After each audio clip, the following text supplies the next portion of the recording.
Muy buenas noches, gracias por la sintonía, gracias por estar allí como cada domingo. Bueno, hoy es un domingo muy especial porque, bueno, caramba, estamos ya en la última semana prácticamente del año y el ambiente es navideño y es familiar.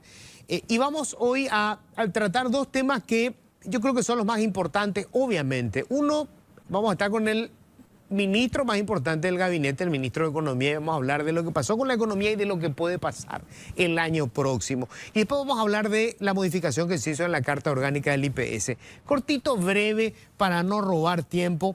Mi comentario para esta semana, la última semana del año. Siempre tenemos que recordar que más allá de los grupos que se disputan el poder político, que son sectores minoritarios y que están buscando seguramente cada uno o aplicar aquello en lo que cree o sus intereses económicos, lo que fuere, el debate entre la mayoría de los paraguayos tiene un objetivo y que es mejorar la calidad de vida de todos. O sea, en definitiva,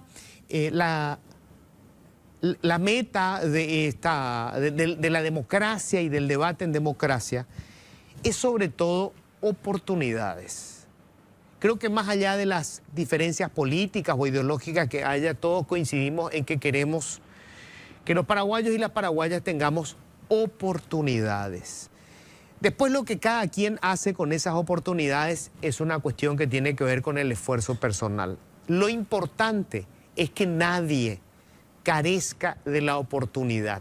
Oportunidad para alimentarse, oportunidad para sanar cuando enferma y sobre todo oportunidad para formarse y para trabajar.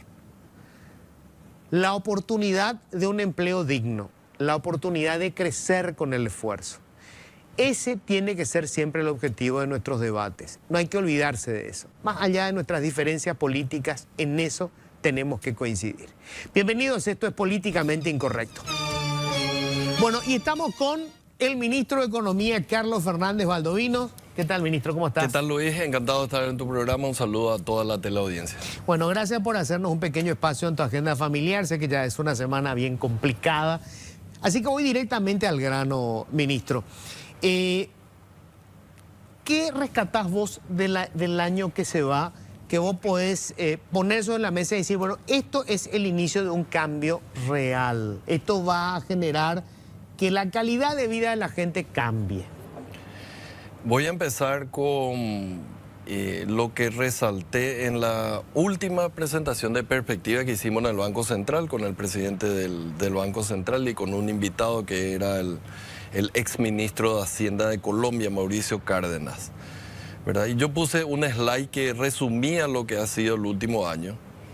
Y ese slide era parte de mi tweet que había lanzado el 26 de julio, en donde decía, somos grado de inversión. Si a mí me preguntás cuál fue el evento económico más importante, incluso de la gestión, no solamente del año, es justamente el haber logrado este grado de inversión, que era algo buscado durante mucho tiempo, donde trabajó mucha gente, donde trabajaron muchos gobiernos y finalmente se nos dio. Ahora bien, este no es el final de la carrera. Por eso me gusta la forma en que me preguntás, ¿verdad? ¿Qué va a cambiar la vida de la gente?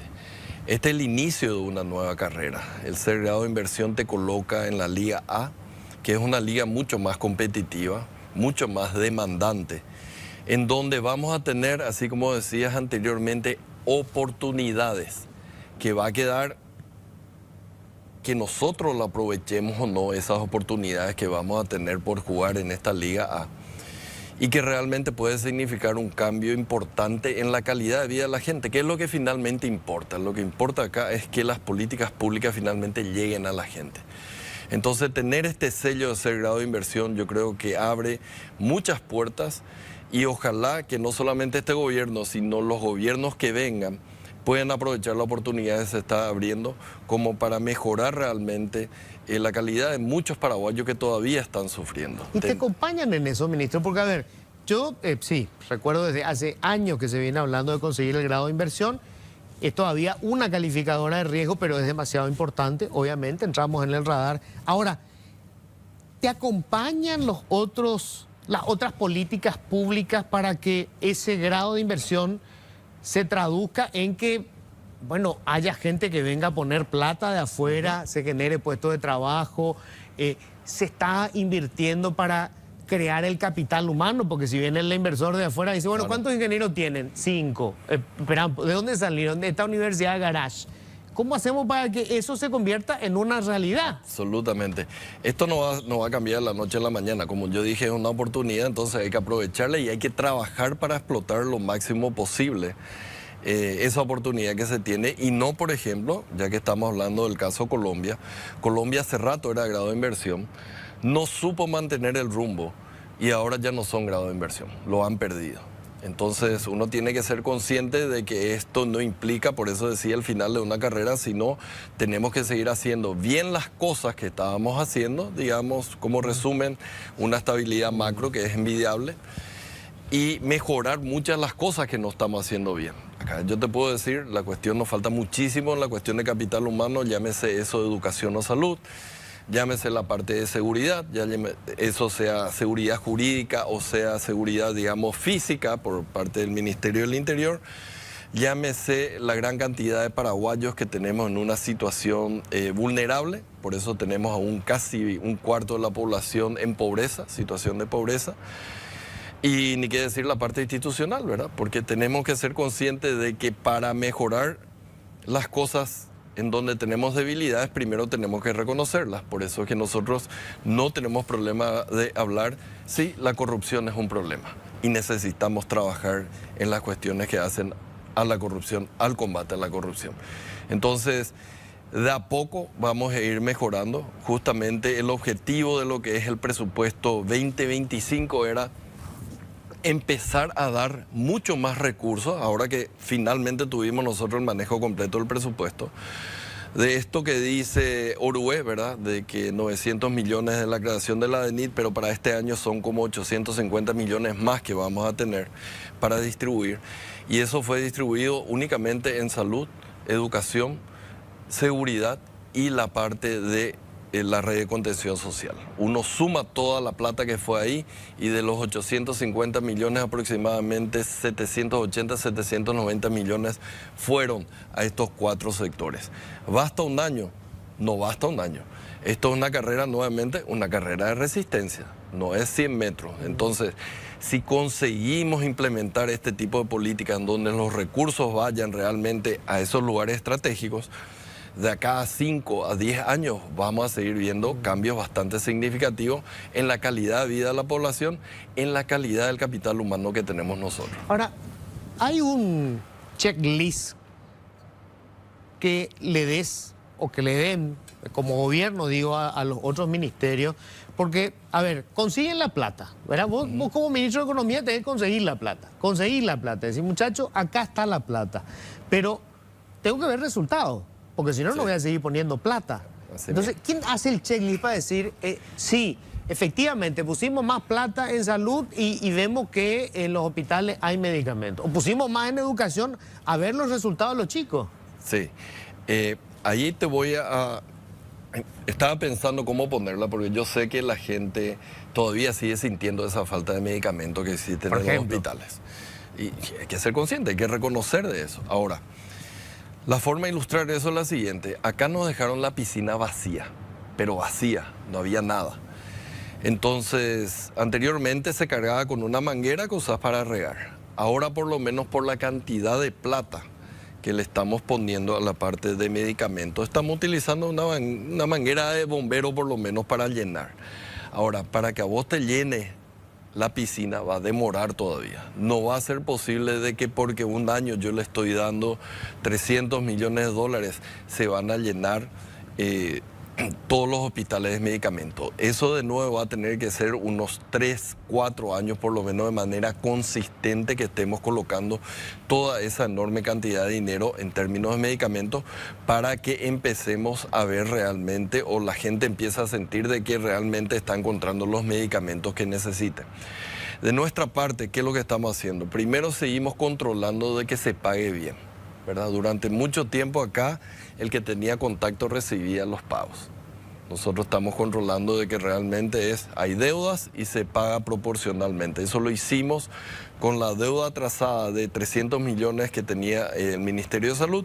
Ahora estamos nuevamente tomando las riendas y viendo, digamos, una tabla en donde están todas las deudas que hay que pagar ahora en diciembre, enero y febrero. Y vamos a ir pagando proporcionalmente para que nadie se salte la línea, simplemente porque tiene contacto o porque tiene dinero sobrante como para pagar, para que le paguen a él primero. Entonces, nosotros vamos a controlar de que eso llegue. Estamos viendo de que existe un menor precio de algunos medicamentos, no de todos, pero de varios medicamentos. Las licitaciones vinieron con precios menores, con lo cual con la misma plata podés comprar más. Pero de nuevo, vamos a ir haciendo ese trabajo de hormiga y de manera constante.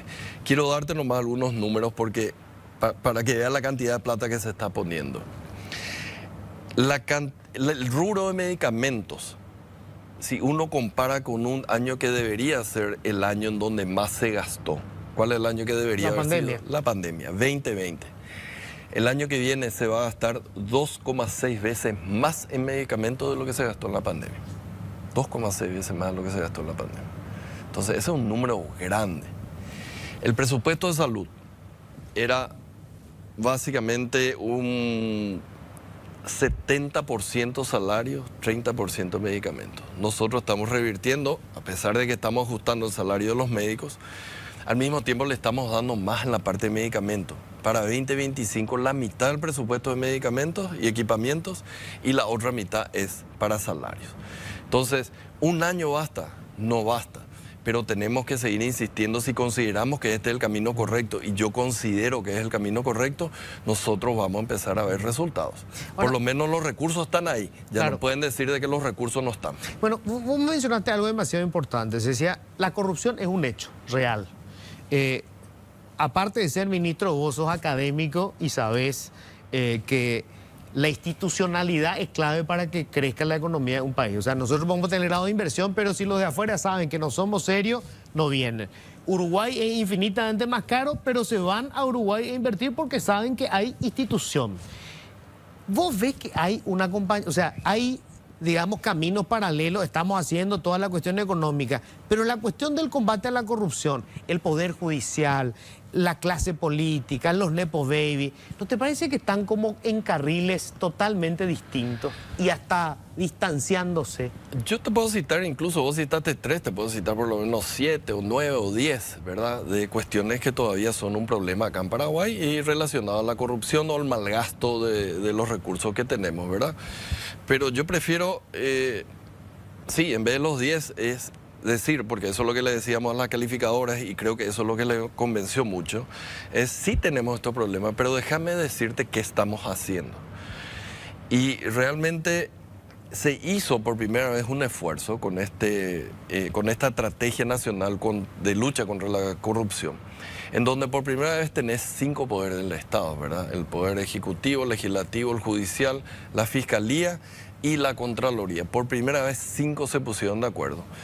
Y pusieron 44 metas específicas, en donde las metas específicas no es voy a mejorar o disminuir, en donde no mira, o sea, no eran generalidades, sino son medidas concretas las 44. No es verso. No es verso. Hay datos, hay números. Hay números y hay medidas concretas.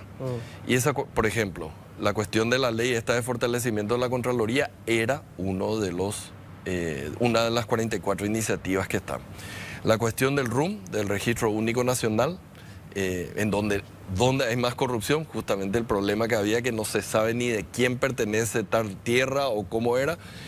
Ese esfuerzo también forma parte de la Estrategia Nacional de Lucha contra la Corrupción. Entonces, forma parte de las 44 iniciativas. ¿Van a ser suficientes a futuro? No va a ser suficiente, pero por lo menos empezamos con 44, es decir, nos sentamos y nos plagueamos, o nos sentamos, reconocemos los problemas y empezamos a actuar, por lo menos con 44. Y ojalá que cuando cumplamos eso vengan otras 60 medidas y así mejoremos de a poco, de tal manera a disminuir este flagelo que yo por lo menos reconozco, y creo que en el gobierno se reconoce, de que tenemos altos niveles de corrupción. Ahora, así pasamos, mira, así pasamos la cuestión de Gafilat también, donde habían algunos irresponsables que decíamos que era el centro del lavado de dinero, si te acuerdas, algunos políticos, como si fuera que le perjudicaba a cierto sector del Partido Colorado y no al país. Pero se trabajó, y eso hay que reconocerle al gobierno anterior, se trabajó y bien. Se pasaron leyes, se fortalecieron algunas instituciones y finalmente terminamos pasando la cuestión de Gafilat. Entonces esa cuestión del lavado de dinero, digamos, ahora ya no se discute tanto eso. Podemos discutir la cuestión de que hablaste antes de Nepo Babies o de malgasto, ¿verdad? Pero esa cuestión del lavado de dinero creo que quedó un poco de lado. Entonces, de a poco vamos a ir solucionando los problemas que tenemos. Yo, de nuevo, yo no creo en las revoluciones, yo creo en las evoluciones, porque es muy difícil de que un gobierno te cambie todo de la noche a la mañana, el estilo de lo que trata de hacer Milei, por ejemplo. Yo prefiero algo mucho más sostenible y que sea a través de varios gobiernos. A nosotros en la macroeconomía eso nos dio resultado. Ahora, ministro, yo está bien, estoy de acuerdo. Creo que nadie plantea una revolución porque, digamos, a nadie le fue bien con una revolución, seamos honestos, ¿verdad? Pero se necesita una estrategia. O sea, nosotros podemos ir creciendo con esta tasa, pero convengamos que nos va a llevar, ¿cuánto? 40 o 50 o 100 años darle oportunidades a todos. Yo pregunto, ¿tenemos una estrategia como Paraguay? O sea, un tiempo estuvimos con la soja y la carne y nos fue bien, pero convengamos que con eso nomás no vamos a sacar al resto del país la pobreza. La mayoría no trabaja allí, trabaja en microempresas. Absolutamente. Y qué bueno que mencionas eso, pero te voy a tocar la cuestión de estrategia. O sea, llegar a grado de inversión era una estrategia del gobierno, ¿eh? Esto nosotros lo habíamos hablado con el presidente Peña ya antes de asumir. O sea, para nosotros, porque iba a ser algo tangible e iba a ser algo totalmente independiente del gobierno que nadie te puede discutir. Nos dieron, ¿verdad? Entonces eso era, por ejemplo, parte de la estrategia. Estrategia para nosotros es la cuestión de diversificación. Y justamente si uno mira lo que es la economía paraguaya ahora, es muy distinta de lo que era en el año 2003. El año 2003 todavía tenía un gran componente de la parte agrícola, ahora es menos del 10%. Y estamos viendo numerosas oportunidades. Solamente para mencionar una que crea muchos puestos de trabajo. La parte de Maquila para mí es fantástico cómo se desarrolló, ¿verdad? Era una ley de los años 90, si mal no estoy... Sí. Si mal no recuerdo, en los 90. Estuvo muerto. Sí. Había 100 millones de exportaciones, si tenía suerte. Y de repente se puso el foco en eso. Fuimos a venderla a Brasil como estrategia. Esta es la estrategia de ganar, ganar. Vengan, inviertan en Paraguay, los costos son menores. No vamos a quitar empleo de Brasil, pero vamos a sustituir las importaciones que ustedes tienen de China. Y así ahora estamos produciendo plásticos, farmacéuticos, famosos textiles, famosos calzados. Autopartes. O sea, ¿te imaginas el grado de sofisticación? Autopartes estamos produciendo. Entonces, va cambiando, pero de nuevo, esto lleva su tiempo, ¿verdad? Corea, ¿cierto? Hizo su salto, pero también le llevó su tiempo, ¿verdad? Entonces nosotros tenemos que ser perseverantes en el camino y no desviarnos. Oportunidades tenemos, somos el único país que tenemos ahora acceso a energía. Podemos traer inversiones y proveerle energía. Entonces ahí tenemos también muchas ventajas. Y están viniendo, ministro, porque hay propuestas que vayan a, por ejemplo, en el 2025 decir, opa, acá están las empresas que, el gran capital. Mira, no. Y justamente eso, ¿por qué me voy a obsesionar con el gran capital? O sea, a mí no me interesa. O sea, yo me acuerdo antes de que asuma el presidente Cartes, a mí me habían preguntado la cuestión de, ¿te acuerdas de Río Tinto? Sí. Que iba a utilizar, no sé, más de una turbina de Itaipú. Iba a crear 200 empleos. Entonces, ¿de qué me sirve algo que es el gran capital que viene claro. y no te crea? Algo parecido en términos monetarios es, por ejemplo, Paracel, Callado, 4.000 millones de dólares, ¿verdad? Y los arbolitos que se están plantando ahora, que ya tienen más de 100.000 hectáreas en total, entre las propias y las que tienen alquiladas, ya son más de 100.000 hectáreas, ya tienen ellos plantados, con mano de obra paraguaya, plantando, ¿verdad? Entonces, y eso tiene un gran componente, ¿cierto? Es un componente de una familia paraguaya, de varios inversionistas paraguayos, pero tiene un gran componente de un fondo, creo que es noruego, ¿verdad? Y su ISO. Entonces, vienen, o sea, pero no vaya a esperar que va a abrir el gran shopping o el gran edificio, de a poco vienen. Y si queremos hablar de edificios, se va a construir el edificio de 55 pisos. Ese edificio es de capital guatemalteco. Y después la otra vez estaba leyendo gente que iba a hacer la parte de fundición de metales, ¿verdad? Que son 30 millones de dólares, que ya tiene un contrato con la ANDE, y van llegando. Maquila este año va a tener otra vez mayor producción del año pasado, que ya fue récord. ¿Y por qué tiene mayor producción? Porque vinieron más empresas brasileñas a instalarse en Maquila. Entonces lo que vemos es una cantidad de microempresas, o no microempresas porque son bastante grandes, 30 millones, pero vamos a llamarles empresas medianas, en lugar de la gran empresa que viene. La gran empresa que viene puede ser Paracel o puede ser Atom también, si es que quieren las grandes. ¿Y las microempresas? Las microempresas, que es la que genera empleo. no me voy a olvidar. No sé si calladamente o no, pero yo creo que nosotros no llegamos a ver tanto ruido en una iniciativa que hicimos en el puerto de Asunción el día de las microempresas. Hicimos lanzamiento a través de la línea, a través del BNF, de varias líneas, entre ellos para mujeres, microempresarias, etcétera, en donde la mayor parte de los préstamos son a muy largo plazo, y cuando digo muy largo plazo son 10 o 12 años, con periodos de gracia y con una tasa de interés de 1 dígito. ¿Cuándo una microempresa tuvo eso? Entonces me va a decir, eso es teoría.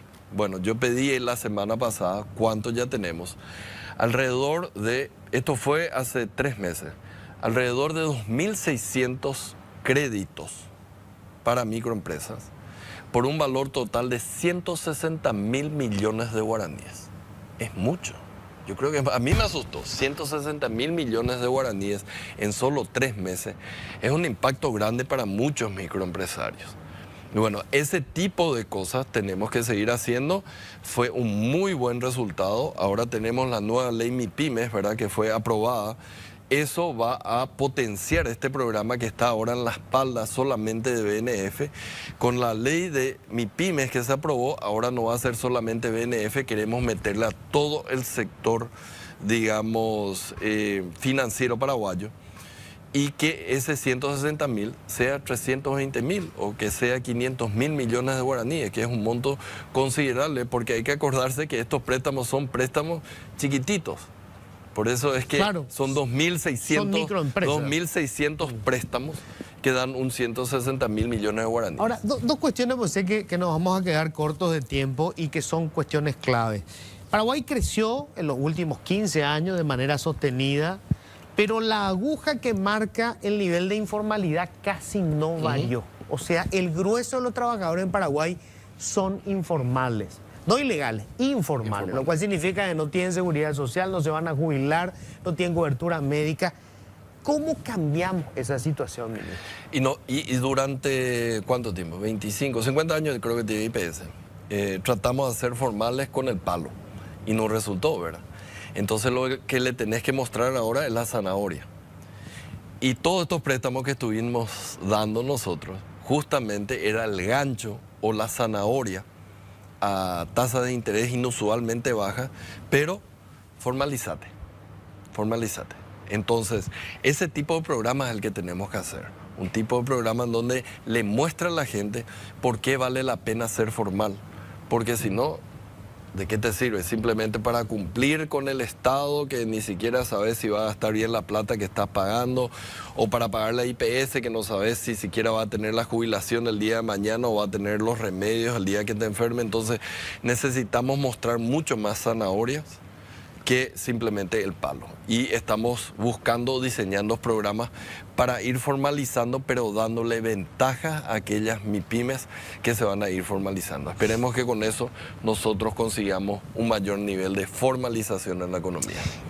La sangría más importante que tiene hoy el presupuesto, sangría, entiéndase, nos genera, digamos, un rédito, es el déficit fiscal. ¿Por qué no pudimos encarar todavía o reformar eso? La caja fiscal. La caja fiscal. Sí, no, el déficit fiscal. Perdón. Sí, la caja fiscal. El déficit de la caja fiscal. Mira, me considero yo una persona muy pragmática en el sentido de que ya no tengo pelos, quiere decir pasé mucho tiempo en el sector público. Y yo soy consciente de que tenemos que tener un cierto orden con las reformas que tenemos que hacer. Y hay reformas que cuestan mucho más que otras.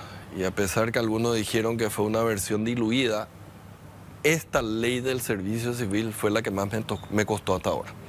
Esta ley del servicio civil me costó muchísimo. Me costó convencerle a la gente para pasar, ¿verdad? Pues yo no tengo los votos, tengo la verba tal vez, pero me costó muchísimo. Entonces, lo nuestro es un orden. Superintendencia de Pensiones, que de hecho ahora sí ya completamos el consejo porque hemos dado, de hecho, un año hemos dado para que elijan los jubilados y los trabajadores. Lastimosamente no se ha movido, nosotros empezamos a trabajar el día de mañana como consejo porque ya tenemos 4. ¿Mañana? Toca a mí, mañana tenemos la primera sesión. Me toca a mí, el presidente del Banco Central, la ministra del Trabajo y el representante de FEPRINCO. ¿Se va a nombrar ya un superintendente? No, vamos a tener la primera sesión.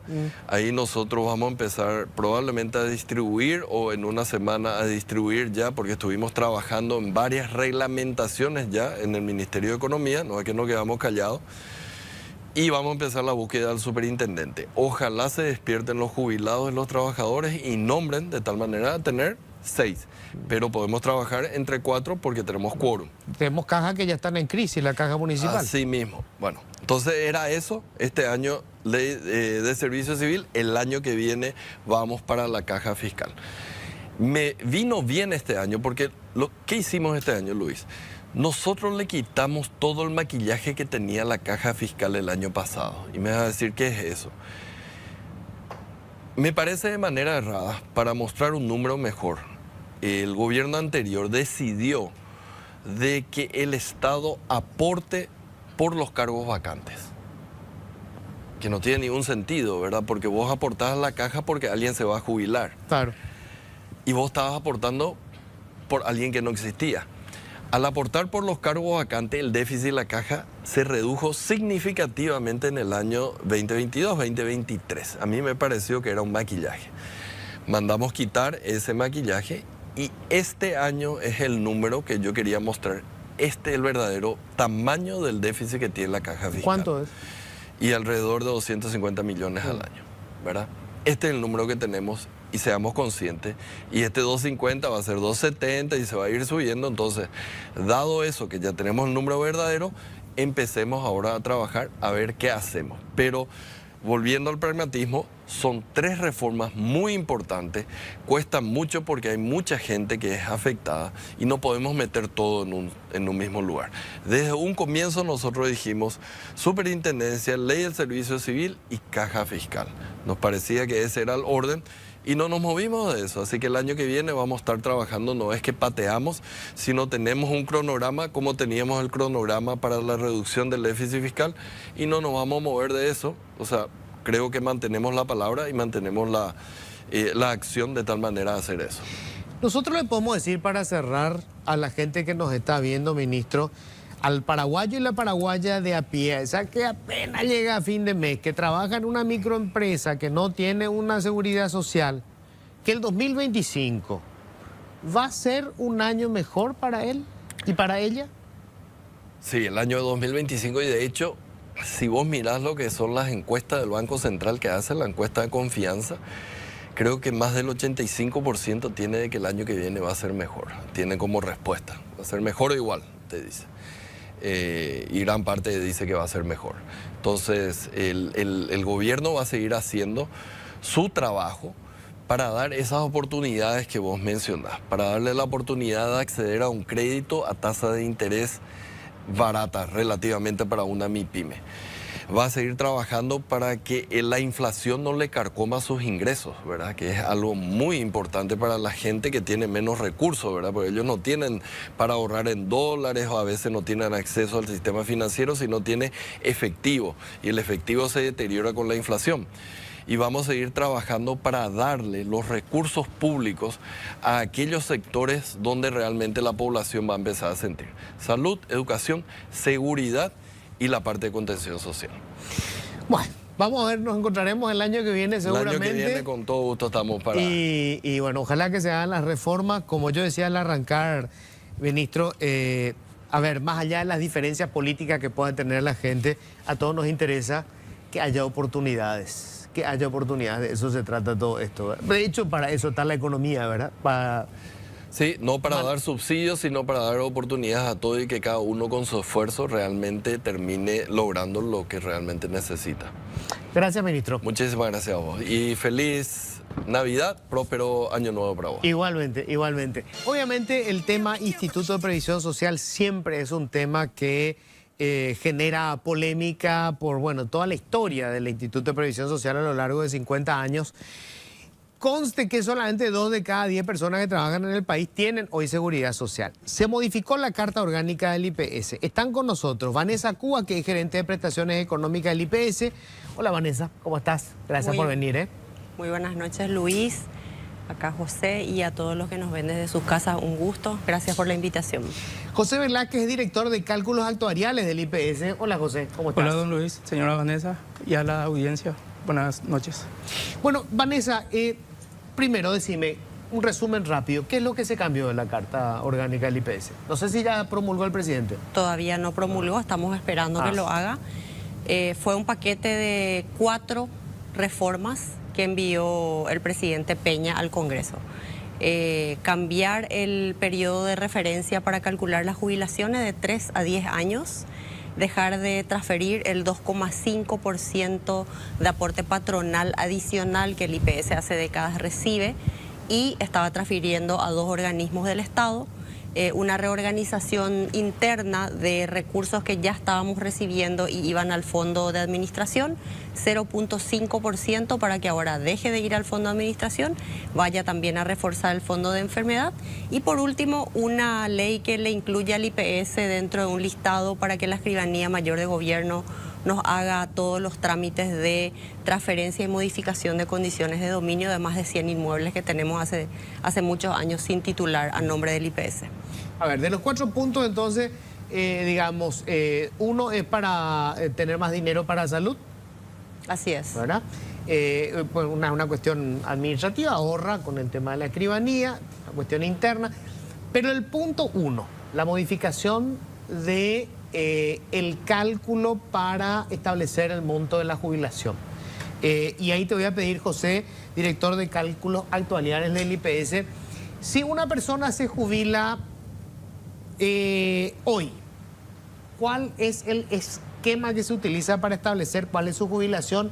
Y si, vamos a suponer que el presidente el 31 de diciembre promulgue la ley, entra en vigencia el 1 de enero, el 1 de febrero, ¿cómo se va a jubilar? Sí, señor. Arranquemos con cómo funciona ahora. ¿Cómo y funciona? después cómo va a funcionar a partir de ahora. Perfecto. ¿Cómo funciona hoy? Se toma los 36 salarios, se suma... Los últimos 36 los salarios. últimos 36 salarios. Se suman esos 36, se divide por 36, que es el promedio. Sí. Y luego, si tiene 25 años de aporte y 60 de edad, se multiplica por 100%, que es la tasa de sustitución. Supongamos que sea otro escenario que... sea una persona que tiene 65 años de edad y 15 años de aporte. En ese caso se aplica la jubilación proporcional. Se suman los 36 y se multiplica por la tasa de sustitución, que es el 60%. Okay. Ahora, por cada año de aporte que acumula, 4% más. Si tiene 16 años de aporte, sería 64 y así sucesivamente. Correcto. Eso es lo que hoy rige. Hoy rige.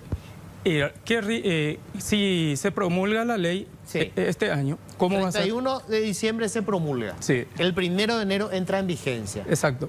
En ese caso, se va a tomar 37 meses. ¿A partir ya del 1 de enero?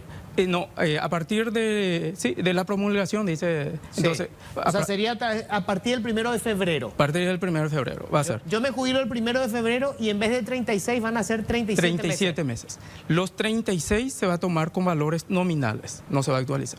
El 37, que es el primero de los más antiguos, se va a actualizar por la variación del índice del precio del consumidor. ¿Cómo se va? Supongamos... ¿Cómo se hace eso? Por ejemplo, vamos a suponer que se toma ese periodo que sería el 37. Sí. Tomamos el índice correspondiente a eso La inflación. La inflación Medida por el Banco Central. por el Banco Central y el periodo anterior, porque va a ser un mes nomás lo que se va a actualizar. Sí. Entonces, el periodo anterior dividido lo que se va a actualizar. Ahí va a salir un número que en general va a ser mayor que 1, entonces se multiplica por ese salario. Entonces va a ser el salario multiplicado por el índice que es mayor a 1, es decir, y si es por ejemplo 1,1 va a ser un incremento del 10% que va a ser la actualización. Y esto se va a ir yendo para atrás. Para atrás. En el segundo mes va a ser 38 salarios, 36 sin actualizar y 2 de los más antiguos actualizados. Eso hasta llegar a los últimos 10 años. 10 años. 3 sin actualizar, que es lo que rige hoy, Exacto. y 7 actualizando. Exactamente. Y eso se va a actualizar, o sea, va a entrar totalmente en vigencia dentro de 7 años recién. Para entender, porque va a ser más fácil si hacemos por año. Sí. A ver, pasó el primer año desde que se promulgó la nueva ley. Sí, ¿verdad? señor. Entonces, antes yo tenía el promedio de los últimos 3 años. Sí. Ahora ya tengo 4 años. 4 años. Entonces, en estos 3 años es mi salario nominal. Por decir, yo ganaba 3 millones durante todo ese tiempo y el promedio va a ser 3 millones. 3 millones. En el último año van a tomar la inflación de ese año. Por ejemplo, ese año, porque ya vamos a tener, no van a ser 3 años, sino 4. 4. ¿verdad? En mi cuarto año Sí. van a tomar mi salario promedio y van a ajustar por la inflación que hubo ese año. No, antes de calcular el promedio se toma el salario, la inflación correspondiente a eso, dividido por la inflación base, dividido la inflación que corresponde a ese periodo. Luego se toma el segundo de los 12 que se va a actualizar, la inflación que le corresponde a ese mes, dividido la inflación base. El tercero y así sucesivamente. O sea, ajustás cada uno de los números por mes. Por mes. Por mes. Y luego se suman los 4 años y se vuelve a dividir por 48. Primero se actualiza y luego se hace el cálculo. ¿Por qué se hace eso, Vanessa? ¿Cuál es el objetivo de esto? Porque nosotros creemos que tenemos que traer a un valor lo más cercano posible al día de hoy, al día en que se jubila la persona, ese salario sobre el cual aportó al sistema. Se sigue manteniendo 36 nominales porque así se calcula a otros colectivos a quienes ya le estamos calculando por 10 años, como por ejemplo los docentes del magisterio privado. Ellos ya tienen también un régimen, como tienen una ley más reciente, tienen ya 36 nominales y los demás 84 actualizados. Es una manera de que aquellos aportes que una persona hizo hace 5, hace 6, hace 7 años atrás, se traiga a un valor lo más cercano posible a cuánto valdría ese salario sobre el cual aportó el día de hoy. Entonces, de esa manera se refleja mejor el esfuerzo contributivo también por el lado del sistema. De lo contrario, nosotros estamos diciendo que impulsamos este cambio para que el beneficio refleje el esfuerzo contributivo que hizo una persona a lo largo de su vida laboral activa.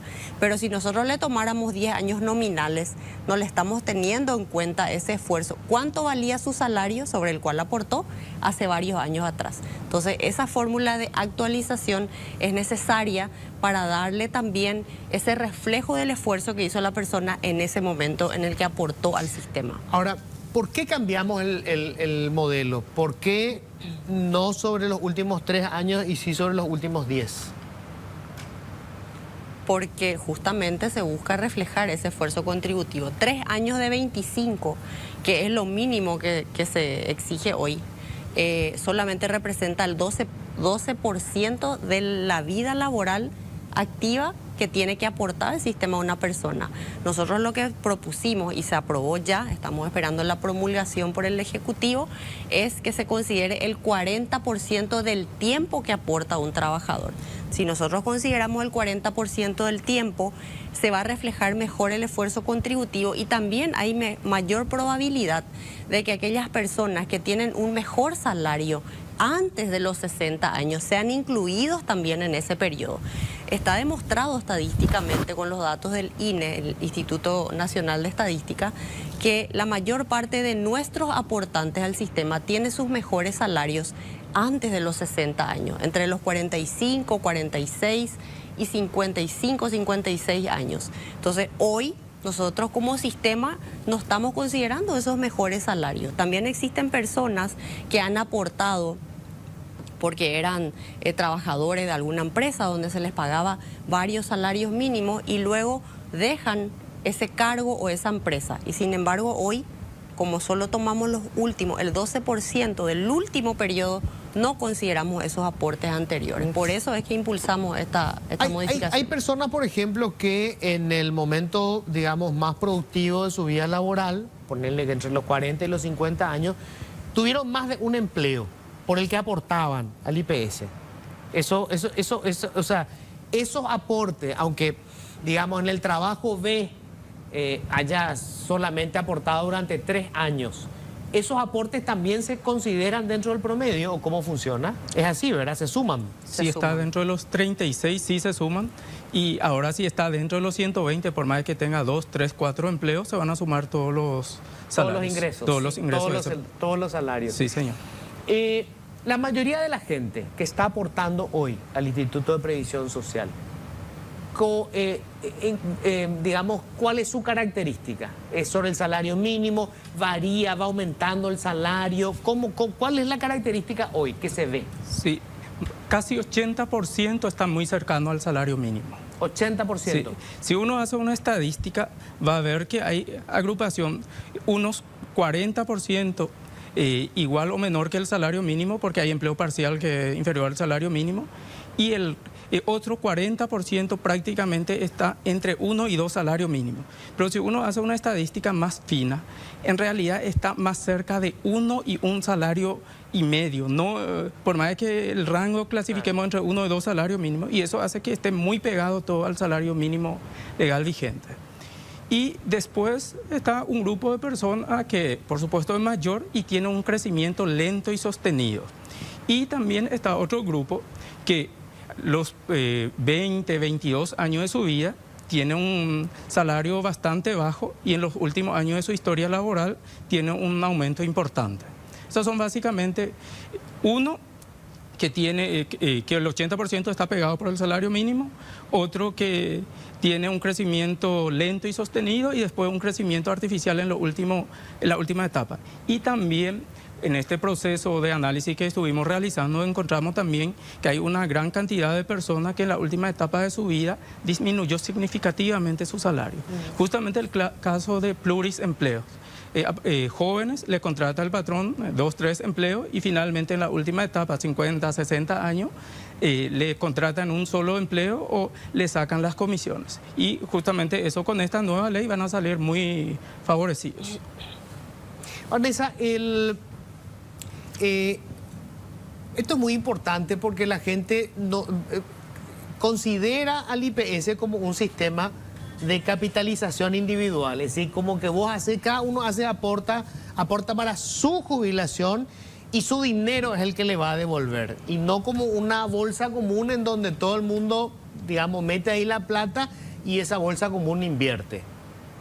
Eso funciona así hoy, o sea, digamos, si uno calculara cuánta plata puso realmente de su bolsillo y se jubila y vive 20 años como jubilado, probablemente en los primeros 10 años ya sacaba la plata que puso. En promedio le alcanza 8 años su aporte. 8 años. Sí, y en promedio viven 18 años. Entonces 10 años prácticamente está financiado por otra persona. Esto es muy interesante, o sea, de los casos que hay de gente que se jubiló, en promedio, lo que realmente aportó de dinero se agota en los primeros 8 años. Exactamente. Esto es pensando como si fuese una capitalización individual. Obviamente que no es así. Claro. Pero si pensamos como una capitalización individual, en promedio vive 18 años. Su aporte alcanza 8 años y es subsidiado durante 10 años aproximadamente. Y ahí viene la gran pregunta, ¿cómo IPS puede subsistir 80 años si esa es la característica? Porque usted está explicando justamente de cada 10 aportantes prácticamente 12 jubilan. Y el resto están financiando esa jubilación. O sea, los que nunca llegan a jubilarse o no se están jubilando son los que están subsidiando a los que ya se jubilaron. Exactamente. Obviamente esto no es sostenible en el tiempo. Así es, y a eso le tenemos que sumar el hecho ya mencionado de que los que se jubilan por un valor mucho más alto del que aportaron la mayor parte de la vida laboral activa. Entonces ese fenómeno pronuncia ese desfinanciamiento y es lo que hemos visto hoy también. El régimen del IPS es de capitalización colectiva con un fondo de reserva y beneficios definidos. No somos ni reparto ni capitalización individual. A pesar de que la gente a veces, cuando quiere acceder al beneficio de su jubilación, sobre todo los que han aportado sobre un salario alto, quieren o pretenden que se les calcule como si fuera una capitalización individual. Y eso no es viable. Nosotros debemos de sostener, de hecho lo venimos haciendo, el régimen que se sustenta en la solidaridad, y eso se nota no solamente en el Fondo de Enfermedad y Maternidad, en donde muchas personas aportamos por varios salarios mínimos. Sin embargo, aquel trabajador que aporta sobre un solo salario mínimo está recibiendo las mismas prestaciones, las mismas medicinas, el mismo tratamiento que aquel que aporta por 2 o más salarios mínimos. Ahí se ve la solidaridad en lo que es salud. Y en el aspecto de jubilaciones y pensiones, la solidaridad se nota cuando, por ejemplo, una persona que está aportando por poco tiempo, o pongamos un ejemplo extremo, una persona que se asegura hoy al IPS, sale la semana que viene a hacer una entrega en moto, tiene un accidente, esa persona sin haber aportado un solo mes va a recibir una pensión o una jubilación por invalidez por el resto de la vida. ¿De dónde salen los recursos para poder pagarle esa jubilación por invalidez? Del fondo común, del fondo solidario. Entonces, este fondo es el que nos permite a nosotros protegerle a aquellas personas que están menos favorecidas por el sistema económico, por el sistema laboral, y nosotros debemos de defender este sistema, este modelo. José, a ver, vos estás al frente de lo que se llaman cálculos actuariales. Esto es, vos proyectás a futuro qué es lo que va a pasar con mi caja. Si no se hiciera este cambio, ¿qué pasa con la caja del IPS? Este cambio de pasar de 36 a 120 meses, lo que va a dar es más o menos 4 a 5 años más de recurso al IPS para hacer frente a sus obligaciones ya contraídas y por contraer. 4 o 5 años. 4 o 5 años más en promedio. Supongamos que el fondo de reserva se iba a acabar en el año 2050. Entonces, con este cambio vamos a prolongar hasta el 2054. O sea, la reforma todavía es insuficiente. ¿Hay que hacer más cambios después? Hay que hacer más cambios, hay que empezar a analizar cada uno de los parámetros. Sé que no le gusta a la gente, a nadie le gusta, pero hay que hablar y empezar a trabajar como sociedad. Cuando más temprano hacemos, menos va a impactar en los haberes, porque hay que mirar cómo están los países de la región. Tiene una tasa de sustitución mucho menor de lo que estamos dando dentro de la institución. Hoy en día en la región varía entre 45 a 75% la tasa de sustitución, que es el promedio. ¿Qué es la tasa de sustitución? La tasa de sustitución es el porcentaje que se multiplica después de calcular el promedio. Hoy se calcula el promedio de los 36 y se multiplica por 100%. Y ahí pues no hace falta hacer un cálculo actuarial para entender cómo va funcionando. Vamos a imaginarnos 25 años y pensamos año a año nomás. Nosotros entregamos 12,5 para el Fondo Común de Jubilaciones. Entonces, 12,5 primer año, 12,5 el segundo año, 25. Después, en 4 años, 50, y en 8 años recién entregamos el 100% de la base de contribución. Es decir, que en 25 años de aporte nosotros entregamos 3 veces nomás el 100% de la contribución. No sé si me explico. Sí. Luego me jubilo y cada año voy recibiendo el 100%. Y no solo eso, sino yo entregaba por 12 meses o por 25 años, si queremos mirar en año, pero una vez que me jubile, recibo 13 haberes por año. Ahí también hay un punto importante que hay que tener en cuenta. El famoso aguinaldo. El famoso aguinaldo. Que en realidad no existe para la jubilación. Claro, técnicamente dentro de la institución le llamamos beneficio adicional anual. Y tampoco hay que ser muy técnico para entender eso. Aportamos sobre 12 y recibimos 13 beneficios. Entonces, claramente no está siendo financiado ese beneficio. Ese es un punto importante, claro, que hay que ir trabajando. Lo que está diciendo José es duro, es difícil de digerir, porque a ver, estamos hablando de números. De números. O sea, el IPS no inventa el dinero es de la gente que está trabajando. Así es. Es más, el Estado tampoco está aportando todavía, hay una deuda grande que tiene el Estado. Pero el Estado al final somos nosotros también, o sea, convengamos que somos los contribuyentes. La plata, no existe plata pública, siempre es la plata del privado, ya sea vía impuesto o vía aporte al Instituto de Previsión Social. Lo que me estás diciendo entonces, la tasa de sustitución, que es de lo que, digamos, yo aporté, o mejor, mi jubilación, ¿verdad? Sí. ¿Cuánto es lo que yo aporté realmente de lo que estoy cobrando? ¿Eso es la tasa de sustitución? ¿Qué porcentaje del promedio que salió estás recibiendo? Entonces, hoy se toma los 36. Supongamos que sale 1 millón de guaraníes ese promedio. Se te entrega 1 millón de guaraníes. Sin embargo, en muchos de los países de la región, si sale 1 millón, van a entregar 650.000 guaraníes. Hoy nosotros entregamos el 100% y muchos de los organismos internacionales dicen, IPS otorga prestaciones muy generosas. Recibimos visitas de varias instituciones, varios organismos internacionales que en primer lugar aplauden con los beneficios que nosotros estamos dando, pero también cuestionan duramente que estamos siendo muy generosos y que a este ritmo no vamos a tener, no va a ser sostenible en nuestra caja si no empezamos a tomar las medidas correctivas. Esto es hoy posible porque son muy pocos jubilados. Pocos jubilados y muchos aportantes. Muchos aportantes. Hoy, ¿cuántos jubilados? ¿Cuál es la relación hoy de jubilados y aportantes? Tenemos 82.520 jubilados y pensionados y entre 720.000, 730.000, 760.000 aportantes activos. ¿Por qué el número es variable? Porque cada día se declara, se dan de alta y de baja trabajadores, pero estamos alrededor de cerca de o debajo de 800.000 activos. Entonces tenemos 82.500 pasivos y 800.000, cerca de 800.000 activos. Y ahí quiero decirte, Luis, lo siguiente, para explicar un poco a los que nos ven en casa, por qué es importante hacer los cambios. Porque hablamos en términos demasiado técnicos, pero hay que recordar, así como todas las instituciones, las empresas privadas y por supuesto también el Estado, tiene que evolucionar. Una empresa que ha sido creada 50, 60, 100 años atrás, no queda de la misma manera o con la misma estructura que hoy, ¿verdad? Una empresa privada, una empresa familiar que haya sido creada hace 40 años atrás, hoy tiene otras características. ¿Por qué? Porque el mercado cambia, porque los clientes cambian, porque los proveedores cambian. Lo mismo sucede con el Estado. Por eso las leyes van acomodando y van ajustando las instituciones públicas también. El IPS no escapa de esa realidad. Entonces, aquella realidad en la que nace el IPS en 1943, cuando las personas vivían más o menos 8 años, o 10 años después de jubilarse, hoy cambió. Las personas viven 16 a 18 años después de jubilarse.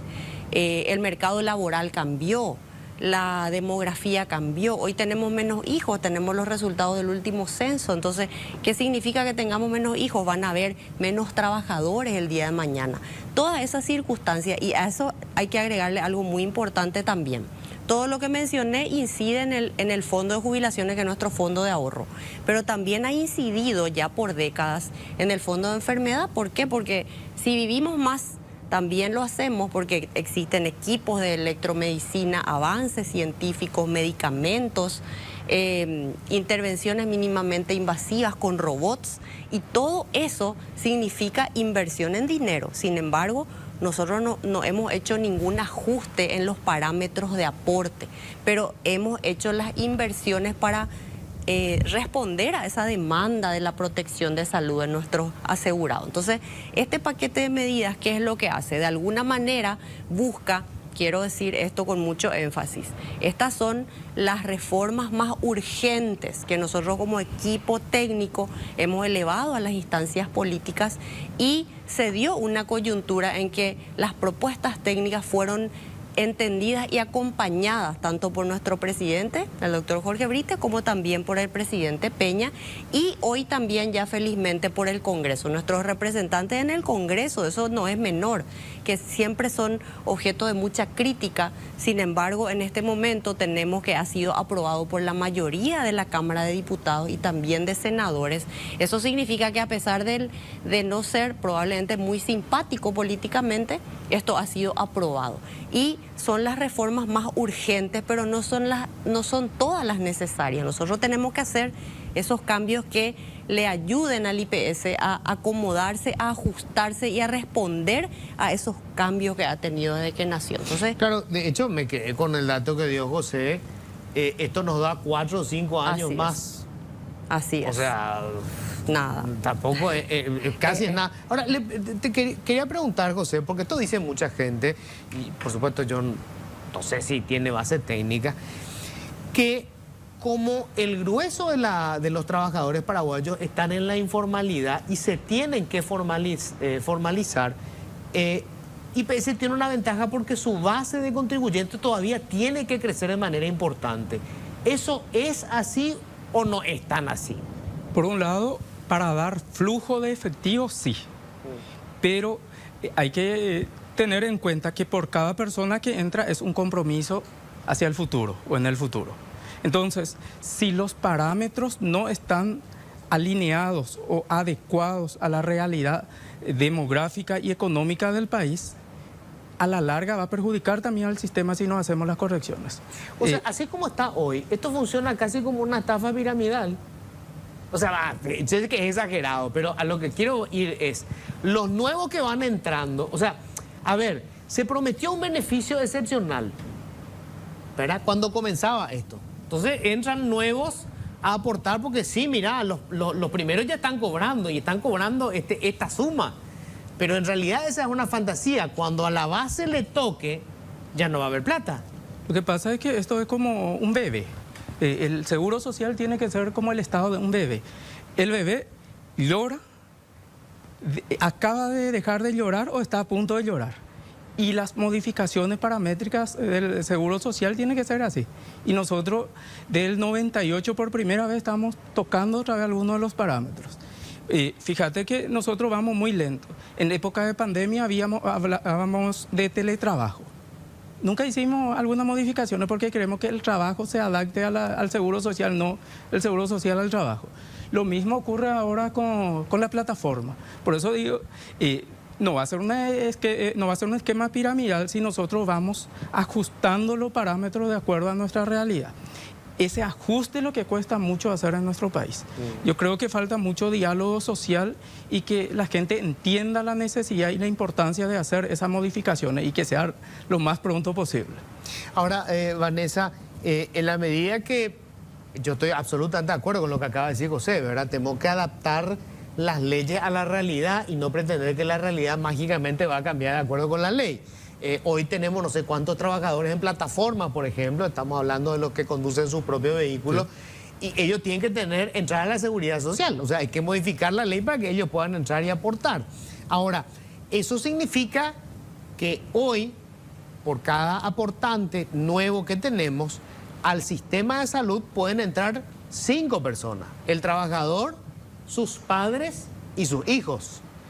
Y hoy el sistema de salud sencillamente ya está, digamos, financieramente colapsado. O sea, es imposible que pueda dar la cobertura que está prometiendo. Allí también habrá que hacer algún cambio. Bueno, a ver, vamos a poner en contexto todo lo que estamos conversando. Primero, no olvidarnos que la protección social es un derecho humano. Correcto. Y es una obligación del Estado protegerle a cada uno de los ciudadanos, a cada uno. Si tiene capacidad para contribuir, entonces le protege mediante una contribución previa en el pilar contributivo. Si no tiene capacidad para contribuir, igual le tiene que proteger en el pilar no contributivo, que son las pensiones para adultos mayores en estado de pobreza. Ese es un gran avance que ha tenido el Estado paraguayo en lo que es protección social. Yo como estudiosa de la protección social realmente estoy muy contenta,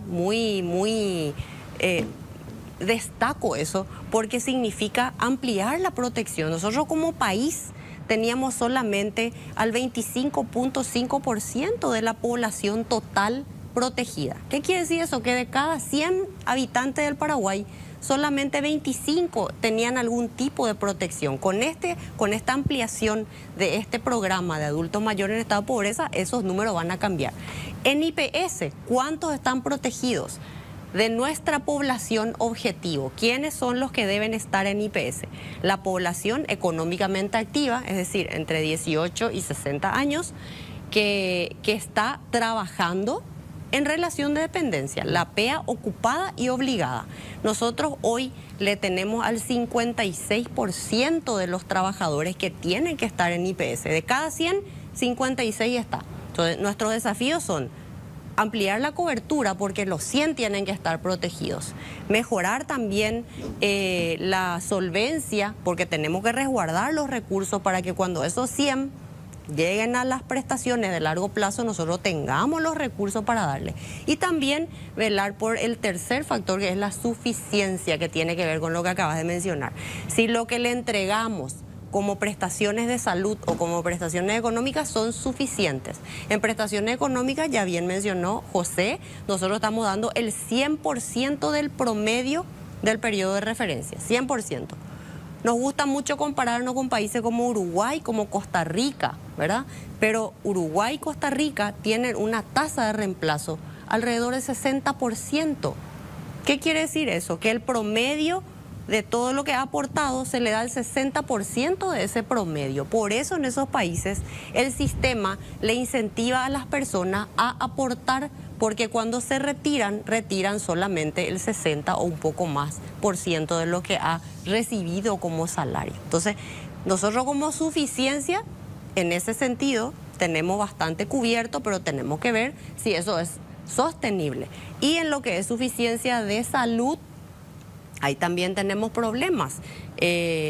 Estamos dando prestaciones de salud que tienen un alto costo, sin embargo, como esta característica que esperamos que ahora con esta ley mejore, las personas, la mayoría de nuestros aportantes aporta por un salario bajo, sin embargo esas prestaciones son altamente costosas y ahí hay que agregarle que el IPS es la única institución pública hoy que provee tratamiento, diagnóstico y tratamiento para enfermedades catastróficas. Diagnóstico y tratamiento. Nosotros hacemos todo el diagnóstico para determinar qué tipo de enfermedad tiene, que son también altamente costosas, y también proveemos el tratamiento, que es un tema también apasionante que no solamente como IPS tenemos que abordar, sino como Estado. Nosotros tenemos que protegerle. ¿Es cierto que se está planteando una ley para eliminar las enfermedades catastróficas de la cobertura del IPS? No es cierto. Yo lamento muchísimo que en esta época en la que deberíamos estar celebrando todos juntos un gran avance como sociedad, como institución, como Estado, de haber comprendido la necesidad de sostener, de darle las herramientas a una institución tan importante como el IPS, de haber logrado este cambio, estas reformas, estemos planteando este tipo de cosas. No es cierto, no se ha enviado, no se ha escrito ninguna nota, ni se ha manifestado el interés de dejar de atender ni de proteger a nuestros asegurados. Al contrario, estamos buscando recursos para seguir protegiéndole a todos de esta misma manera o mucho mejor, y también hacer que aquellos 40 y tantos trabajadores que deberían estar dentro de nuestro sistema ingresen. José, cuando se hace la comparación con los sistemas de Uruguay o de Costa Rica, ¿cómo funciona el sistema de salud? O sea, también tenemos nosotros, tienen ellos también ese beneficio de que un aportante incluye a sus padres y a sus hijos y finalmente vos tenés un promedio de 4 o 5 personas. No, específicamente el caso de Uruguay, que manejo mejor, se hace un aporte adicional. ¿Por cada uno de los integrantes de la familia? Por la esposa no, pero por los padres sí. Por esposa no, por padre sí, por un hijo no, por el segundo hijo un cierto porcentaje, por el tercero un porcentaje más alto, y así sucesivamente. Y en nuestra estadística, el aportante del IPS, en promedio, ¿cuántos asegurados en el sistema de salud tiene? Eso es muy interesante porque si nosotros miramos hoy, y la estadística que publicamos, se ve que tenemos 800.000 personas aproximadamente aportando y casi 1.600.000 personas, casi el doble, no más, de... Beneficiario del sistema de salud. Beneficiario más importante en total, protegida, digamos. Ajá. Sin embargo, hay que tener en cuenta la demanda insatisfecha. Hay muchísimas personas que tienen las condiciones de ser un asegurado, pero no está haciendo porque dice, si me voy al IPS no voy a tener tal o cual tratamiento. O la gente que tiene dinero para pagar un seguro privado no está haciendo, cuando tiene una enfermedad complicada sí se inscribe. Por ejemplo, muchos de nosotros, seguramente nuestro padre no está en el sistema. Sin embargo, ya tiene 60 de edad, los aportes suficientes y puede inscribirse. Hoy estadísticamente la relación, estadísticamente hablando, es 1 a 5. Aproximadamente. Un aportante, 5 beneficiarios. Pero en la práctica tenemos 1 a 2,5 aproximadamente. Eso es interesante. O sea, la gente no usa los servicios del IPS. Hay un porcentaje, digamos. Hay un porcentaje, pero eso va a ocurrir lo siguiente. A medida que nosotros vamos mejorando nuestro servicio, también va a empezar a venir la gente. Eso es importante tener en cuenta y siempre advertimos cuando hablamos desde el punto de vista técnico. Nosotros hoy podemos decir, vamos a mejorar IPS, ¿cuánto asegurado tenemos? 1.600.000 personas. Mejoramos todo el sistema, entonces la persona que hoy está pagando un seguro privado porque no quiere esperar mucho tiempo, va a empezar a inscribirse también una vez que tenga las condiciones. Y estaríamos esperando fácilmente a un 40% más aproximadamente. Yo no sé si entendí mal, Vanessa. En esta semana hablaba con el titular del gremio de las micro y pequeñas y medianas empresas y se hizo una modificación en la ley y me decía que la ley ahora permite que las microempresas paguen el 80% del salario mínimo por un periodo, creo que son 3 o 4 años como máximo. Pero además esos trabajadores pueden aportar para el sistema de salud del IPS, me decía. No para la jubilación, pero sí para el sistema de salud. Así es, entiendo que esas modificaciones tienen un régimen transitorio y lo que buscan es propiciar justamente lo que mencionaba anteriormente, que es ampliar la protección, ¿verdad? Son personas que representan un gran porcentaje de la fuerza laboral del Paraguay y entiendo que esa es una política impulsada por el gobierno para ampliar esa cobertura por un tiempo determinado. Nosotros como institución lo que siempre proponemos es siguiendo la corriente mundial en ese sentido, que es la unificación de los parámetros, ¿verdad? Todos deberíamos de aportar en la misma proporción y todos deberíamos de recibir los mismos beneficios del sistema, independientemente que yo aporte en el IPS o que aporte en la caja bancaria o que aporte en la caja fiscal, todos deberíamos de recibir las mismas prestaciones. No debería haber asegurados ni de primera, ni de segunda, ni de tercera. Y en ese sentido, todos tendríamos que hacer también el mismo esfuerzo para acceder a esos beneficios. Entonces, entiendo que esta es una propuesta sectorial, temporal, pero como dije, espero que, como escuchaba recién que mencionó el ministro de Economía, la puesta en funcionamiento de la Superintendencia de Pensiones ayude también no solamente a cuidar el aspecto financiero de lo que es el manejo de los recursos económicos que juntamos, que administramos las cajas, sino también esa deuda que tenemos como Estado de ampliar esa cobertura a toda la población y también que esos beneficios que recibe cada persona sean suficientes. Ese es el rol que deberíamos de esforzarnos en que cumpla la superintendencia en algún momento de su historia. Para eso se estableció en la Constitución Nacional el hecho de que el Estado debe supervisar la administración de las diferentes cajas de seguro social y ese rol hoy es un gran avance que se haya aprobado la Superintendencia de Pensiones para cuidar el aspecto financiero, pero yo creo que en poco tiempo más deberíamos de ampliarle la competencia para que nos ayude a caminar como sociedad a esa convergencia de parámetros. Todas las instituciones que nos encargamos o que tenemos la responsabilidad de administrar los seguros sociales, tenemos que caminar hacia esa convergencia. Y solamente es posible si hay un órgano fuerte que nos ayude, que nos encamine, que nos convoque y que nos interpele a establecer las mismas condiciones y los mismos beneficios y protección para todos los paraguayos. José, ya que conoces el caso uruguayo, ellos también tienen dividido, o sea, tienen diferentes sectores y diferentes reglas, digamos, para la jubilación, ¿o es un solo sistema público para todos? No, ellos es un solo sistema, pero sí es multipilar. ¿Multi qué? Multipilar. ¿Cómo es eso? Tiene, por ejemplo, es obligatorio aportar hasta, por decir, hasta 10 salarios mínimos, no me acuerdo exactamente, hasta obligatorio, pero como capitalización colectiva. Y otra parte es obligatorio, pero como capitalización individual. Tiene un techo para la capitalización colectiva y a partir de ahí una capitalización individual. Ahora mismo están trabajando en una nueva reforma. Justamente lo que les estaba diciendo, tiene que ser como el estado de un bebé. Se está reformando, permanentemente. Se ajusta, digamos, a la nueva realidad. A la nueva realidad. Pero en Uruguay, por suerte, ellos no tienen mucha resistencia a las modificaciones.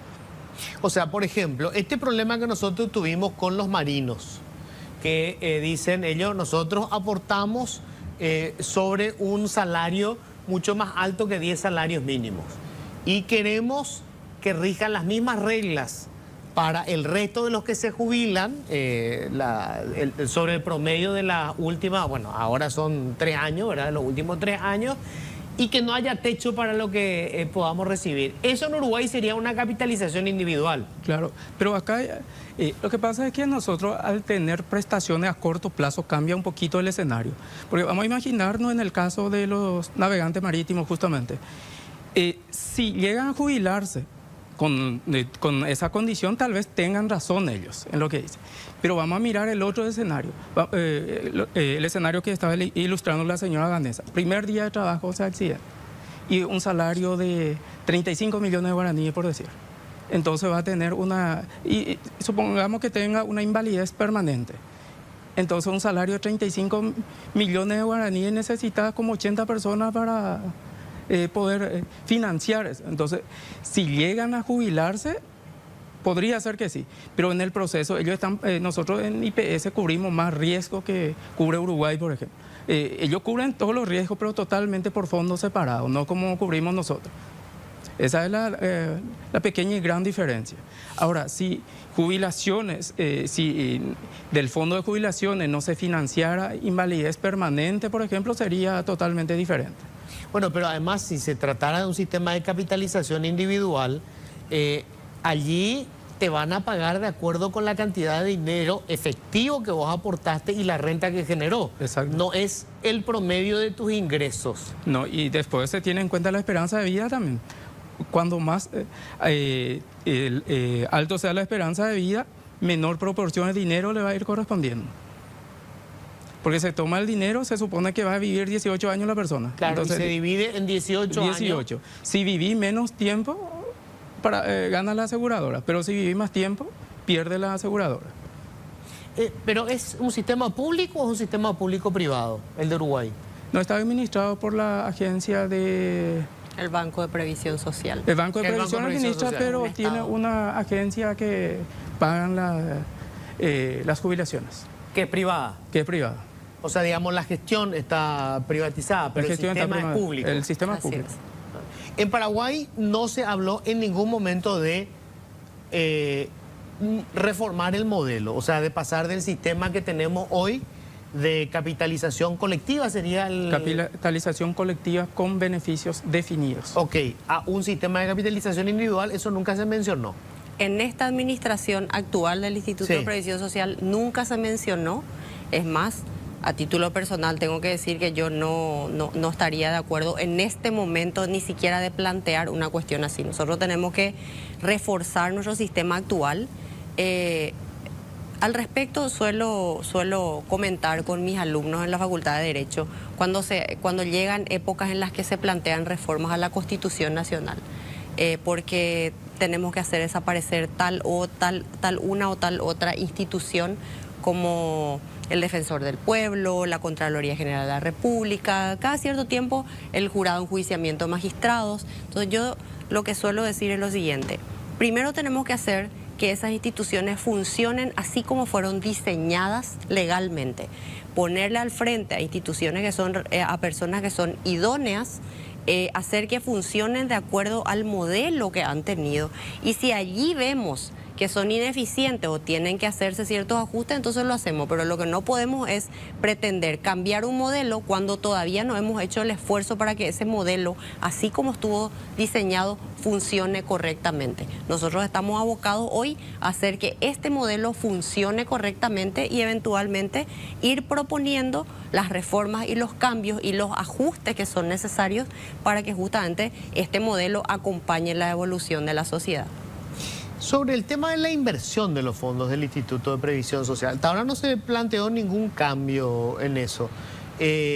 La mayor parte de los recursos están en el sistema financiero. O sea, la rentabilidad que genera, entiendo, está limitada por lo que te puede pagar un banco. Yo no sé cómo pasa en Uruguay. Ellos tienen, digamos, unas opciones más amplias para invertir el dinero. Esa parte no manejo, Luis. Vanessa, vos... No sabría, no, la verdad no quiero ser irresponsable. Lo que sí te puedo decir, Luis, es que de estos 2.460 millones de dólares que forman nuestro ahorro, nuestro fondo de reserva, el 91% es dinero. Y ese dinero está colocado en el mercado, en el sistema financiero paraguayo, porque nuestra Carta Orgánica no prevé ninguna herramienta que podamos usar para invertir en otro tipo de instrumentos. Eso viene un poco a paliar la ley de superintendencia de pensiones en los artículos 26, 27, 28 que ya están vigentes y que introduce otras herramientas por vía legal que también podemos utilizar. Entonces, en eso estamos, todos estos vencimientos que se están dando de las herramientas en las que están aplicadas hoy, estamos cambiando paulatinamente a otro tipo de inversiones, pero también tenemos que estudiar y proponer inversiones de largo plazo, como en otros países, en obras de infraestructura, obras de reforestación y otros proyectos que países mucho más avanzados que los nuestros llevan adelante, ¿verdad? Como los países europeos, que son muy buenos en este tipo de herramientas. Tenemos que ir buscando las herramientas que generen la mayor rentabilidad, que nos paguen la mayor cantidad de intereses a esos ahorros que tenemos, para que cuando estos casi 800.000 trabajadores activos que están aportando al sistema se jubilen, el dinero esté allí y sea suficiente para financiar esas jubilaciones. Vanessa, muchísimas gracias. Un gusto, muchas gracias. Gracias, José. La orden es... Bueno, se nos acabó el tiempo, nosotros nos estamos yendo. Yo me voy a tomar unos días, pero vamos a seguir con el programa todo enero, así que este va a ser un espacio de debate siempre. Vamos a cerrar la noche brindando para que esta Nochebuena estés en familia, estés con la gente que vos querés. Y voy a repetir lo que decía hoy. Podemos debatir, podemos inclusive criticar ácidamente, pero el objetivo siempre es el mismo. Repito, generar condiciones para la gente, que tengamos oportunidades de trabajo, oportunidades de estudiar, oportunidades para atendernos cuando tenemos problemas de salud, oportunidades de seguridad, oportunidades. De eso se trata y tenemos que seguir porfiando para conseguir. No es una concesión graciosa, no es un grupo de poder político o económico el que nos hace el favor de darnos esas oportunidades. Para eso se constituye el Estado, para eso pagamos impuestos, para eso se crean los partidos políticos. Todo esto tiene una razón, un objetivo, oportunidades. Que vos, que yo, que nuestros hijos, que nuestros nietos puedan vivir en esta tierra haciendo uso de las oportunidades. Ojalá que así sea. Que tengan una feliz Nochebuena, que tengan obviamente un feliz Año Nuevo y nos vamos a estar viendo pronto. El programa sigue, así que todo enero vamos a seguir debatiendo. Feliz resto de jornada y gracias por la compañía.